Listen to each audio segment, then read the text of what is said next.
Friends, Radhika টিপসে আপনাদেরকে স্বাগতম। গর্ভাবস্থায় ঘুম না হলে করণীয়। আসলেই গর্ভাবস্থায় ঘুম হলে বাচ্চার যেমন ওজন দ্রুত বৃদ্ধি পায়, সেই সাথে সাথে গর্ভবতী মহিলারা কিন্তু মাথা এবং মানসিক শারীরিক দিক দিয়ে সবটি সুস্থ থাকে।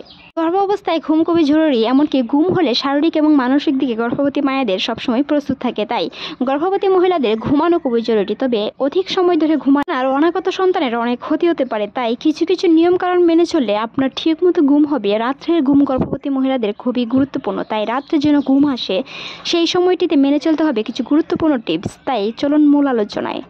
প্রথমে বলে রাখি, গর্ভবতী মহিলাদের ঘুম না আসাটাই স্বাভাবিক, তবে ঘুমানোর জন্য চেষ্টা করতে হবে। ঘুমানোর জন্য কিছু কিছু কাজ আপনাকে অবশ্যই পরিত্যাগ করতে হবে। তারই মধ্যে একটি হলো সন্ধ্যার পর চা পান করা। অবশ্যই সন্ধ্যার পর চা পান করা যাবে না। চা পান করার কারণে আপনার হাইড্রেশন তাপমাত্রা বেড়ে যায়, যার কারণে ঘুমের মাত্রাটা খুবই কম হয়। তাছাড়াও আরও কিছু নিয়ম মেনে চলতে পারেন। যদি আপনার ঘুম একেবারেই না আসে, আপনি যদি সন্ধ্যার পর কিংবা ঘুমানোর অন্ততপক্ষে 2 ঘন্টা আগে চা পান করার পরও আপনার ঘুম না আসে, তাহলে বই পড়তে পারেন। বই পড়ার কারণে কিছু কিছু মানুষের ঘুম আসে, সেই অভ্যাসটি করে দেখতে পারেন। যদি সেই অভ্যাসটি করার কারণে আপনার ঘুম আসে, তাহলে ঘুম না আসলে বই পড়তে পারেন। তাছাড়াও কিছু কিছু জিনিস আছে, যেমন খাবার। আপনাকে অবশ্যই রাতের খাবারটি ঘুমানোর অন্ততপক্ষে 2 ঘন্টা আগে সেরে নিতে হবে। 2 ঘন্টার মধ্যে যদি আপনার ঘুম না আসে, তাহলে সাউন্ড কম দিয়ে আপনার পছন্দের গান চালিয়ে দিতে পারেন।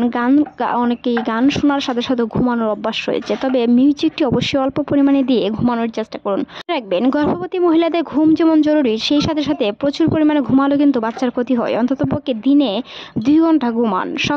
আপনি সকালবেলা ওঠার চেষ্টা করুন, উঠে হাঁটাহাঁটি করুন অন্ততপক্ষে 30 মিনিট, যেটি আপনার নর্মাল ডেলিভারিতে সহায়তা করবে। দুপুরবেলা খাওয়া দাওয়া করার পর অন্ততপক্ষে 2 ঘন্টা পরে আপনি আধা ঘন্টা রেস্ট নিতে পারেন। তারপর আবার বিকেলবেলা 30 মিনিট হাঁটাহাঁটি করার চেষ্টা করুন।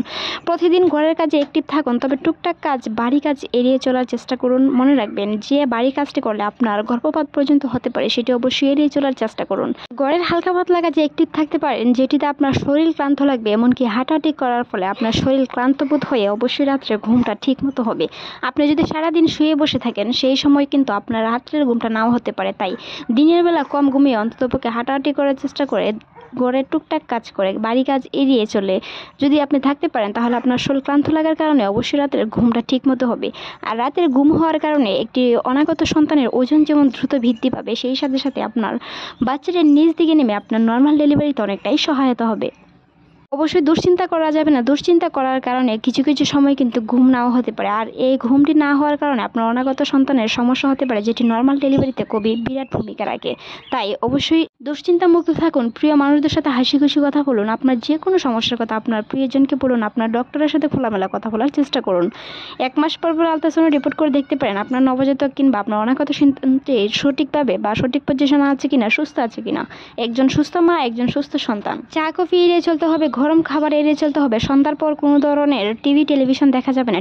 টেলিভিশন দেখার কারণে অনেক ক্ষেত্রে কিন্তু চোখে ব্যথা হয়, আপনার ঘুম কম হতে পারে। প্রচুর পরিমাণে পানি খাওয়া যাবে না। রাতের বেলায় অল্প পরিমাণ পানি পান করুন। দিনের বেলায় পর্যাপ্ত পরিমাণ পানি পান করার চেষ্টা করুন, অন্ততপক্ষে 4 লিটারেরও বেশি। কিন্তু সন্ধ্যার পর থেকে অবশ্যই পানি পান কম করার চেষ্টা করুন, যার ফলে আপনার ঘুমের ব্যাঘাত ঘটবে না, এমনকি আপনার ঘুমটা রেগুলারলি হবে।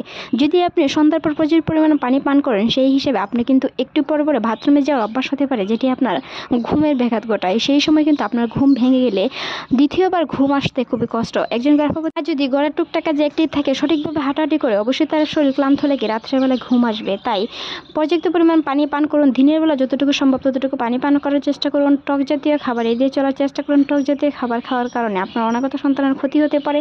তাই কিছু কিছু ফল আছে গর্ভবতী মেয়েদের খাওয়া যাবে না, বা কিছু কিছু ফল একটা জিনিস আছে যেগুলো গর্ভবতী মেয়েদের খাওয়া যাবে না, যেগুলো খেলে আপনার গর্ভপাত পর্যন্ত হতে পারে। তাই এই নিয়ে আমাদের চ্যানেলে অসংখ্য ভিডিও আছে, চাইলে ভিজিট করে আসতে পারেন। গর্ভবতী হওয়ার সাথে সাথে যদি আপনার পিরিয়ডের মিস হয় কিংবা আপনার পিরিয়ডটির তারিখটি মনে না থাকে, তা নিয়ে আমাদের চ্যানেল অসংখ্য ভিডিও আছে, চাইলে ভিজিট করে আসতে পারেন। নর্মাল ডেলিভারির কিছু টিপস সম্পর্কে আপনারা জানতে চেয়েছিলেন, তাও নিয়ে আমাদের চ্যানেলে ভিডিও আছে, ভিজিট করে আসবেন।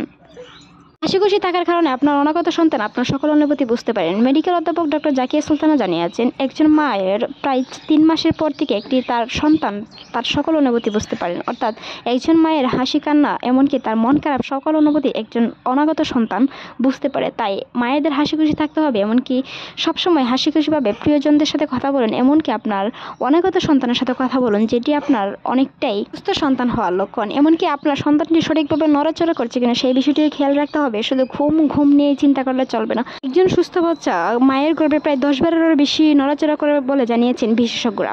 তাই আজকের এই ভিডিওটি এই পর্যন্ত। ভালো লাগলে আমাদের চ্যানেলটি সাবস্ক্রাইব করবেন, আপনার মূল্যবান মতামত জানাতে ভুলবেন না। থাকুন, সুস্থ থাকুন, রাধিকা টিপসের সাথেই থাকুন। ধন্যবাদ।